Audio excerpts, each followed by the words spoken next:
Last week I shared a video on the worst foods you can eat for insulin resistance. Foods that can contribute to insulin resistance that you want to try to limit or avoid. So check that video out if you haven't already, but today I wanted to talk about 8 of the best foods you can eat. These foods will help you to keep your blood sugar balanced, to keep your insulin low, and as a result, improve insulin sensitivity. So let's get into it. Number 8 is coconut oil. Coconut oil is one of the most potent sources of a type of fat known as MCTs, or medium chain triglycerides. This fat helps our bodies to use fat for energy more efficiently, and it can also help to improve insulin sensitivity. Now, coconut oil is about 50% MCTs, but if you want to take it one step further and really enhance the benefits, you can use MCT oil, which is made from coconut oil. Now, if you're using coconut oil, of course, you can use it for cooking, you can add it to your food. Adding MCT oil or coconut oil or even butter to your coffee is known as bulletproof coffee. And bulletproof coffee has a lot of benefits. It helps you to extend your fasting window, and fasting is one of the most effective strategies for reversing insulin resistance. If you're curious about MCT oil and not really sure what it is or how to use it, I have a full video which I'll link up above. Number 7, avocados. Avocados are another food that's great for insulin resistance. They're high in fat and also high in fiber, both of which are good for helping to keep your blood sugar balanced and your insulin low. But on top of this, they're also rich in the electrolyte potassium, containing more gram for gram than bananas.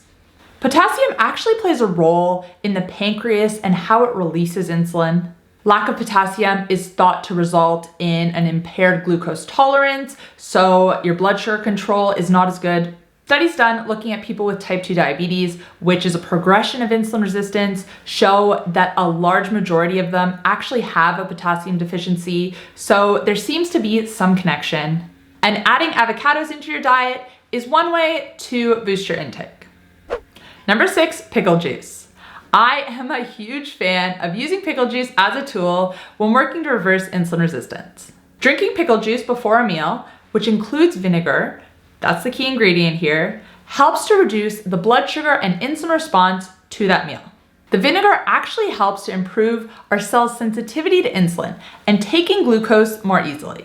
So especially if you're having a meal with maybe a few more carbohydrates, try drinking pickle juice beforehand. Number 5, steak.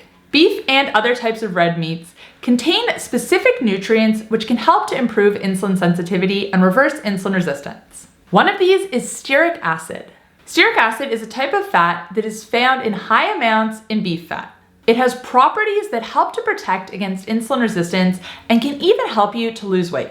Stearic acid is even isolated sometimes and put into weight loss supplements, but you can get the same benefits from eating steak with fat. Now, if you're in Australia and looking for a place to get high quality grass-fed beef, Butcher Crowd is for you. All of their beef and lamb is 100% grass-fed and finished, all of their seafood is wild caught, and all of their chicken and pork is pasture raised. Their mission is to connect households with trusted partners of farming and fishing families, providing certified, humanely raised, and sustainably sourced premium meat and wild caught seafood products. They have several boxes to choose from and also the option to build your own. And the best part is they offer free delivery Australia-wide. I currently have been getting a custom box with wild-caught salmon, some Scotch fillet steaks. What else do I have in there? I think I have some wild-caught barramundi. Oh, there's definitely some lamb and a few more goodies as well. It is a subscription service, but you can pause, change, or cancel your subscription at any time. If you want to check them out, you can head to healthcoachkait.com/butchercrowd and use code HCK15 at checkout to save 15% off your first box. Like I said, you can pause, change, or cancel your subscription at any time, so there's no reason not to give them a try. Number 4, cold water oily fish. This includes salmon, sardines, mackerel, herring, and anchovies. These fish are superstars because of how much omega-3 fatty acids they contain.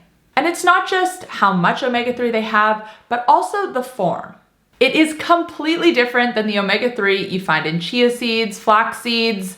That just doesn't compare. The type of fat found in chia and flax seeds is ALA and needs to be converted by the body to DHA and EPA, which is the most beneficial form.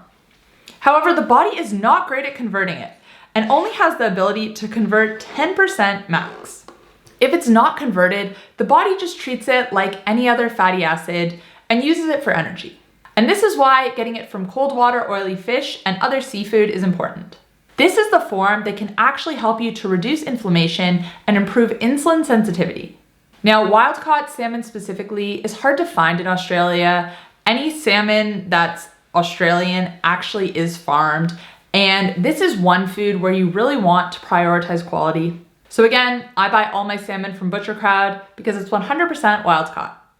Number 3, raspberries. Berries are among a group of fruit that's lower in sugar than other types of fruit.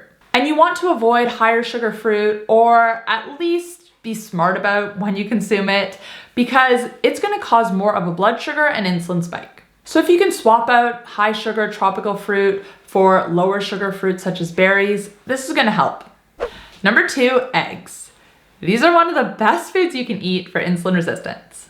And I'm specifically talking about the whole egg, because yes, the whites are great, but they really are just a source of protein.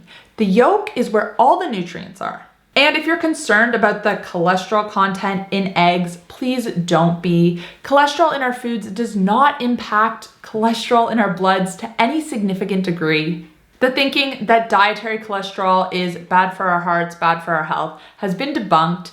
Even the dietary guidelines removed cholesterol as a nutrient of concern in 2015, although they did it pretty quietly. Other countries around the world never had it as a nutrient of concern. But yeah, now in the US, there's not even an upper limit because there really is no solid connection with heart health or anything else.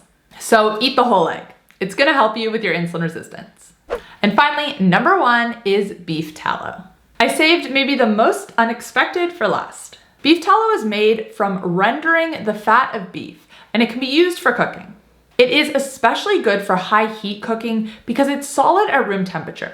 Fats that are solid at room temperature are the most heat stable. They can resist the most heat without oxidizing. So coconut oil is another example. Oils like vegetable oil, canola, corn, soybean, grapeseed, you never want to use for cooking or for anything else for that matter. Because of the type of fat they contain, they are usually already oxidized when you consume them because it's really fragile. It oxidizes very easily when it's exposed to any heat, light, or oxygen. And if by some miracle it's not oxidized by the time you already buy it, it's definitely gonna oxidize as soon as you heat it. The reason these oils don't taste like anything, the reason they have such a neutral color is because they oxidize during the processing, and to hide this oxidation, they are stripped of any color and smell and taste. So using beef tallow or coconut oil, which we spoke about earlier in this video, is a better alternative. Another added benefit of beef tallow is it's rich in stearic acid, which we spoke about earlier as well. Anyways, guys, thank you so much for watching. Let me know in the comment section down below if any of these foods surprised you. Let me know if there's anything you've included in your diet that you've noticed has helped you to improve your insulin sensitivity. I love chatting with you guys in the comment section. And before you go, if you're in Australia, remember to check out Butcher Crowd. I'll put the link in the description box down below.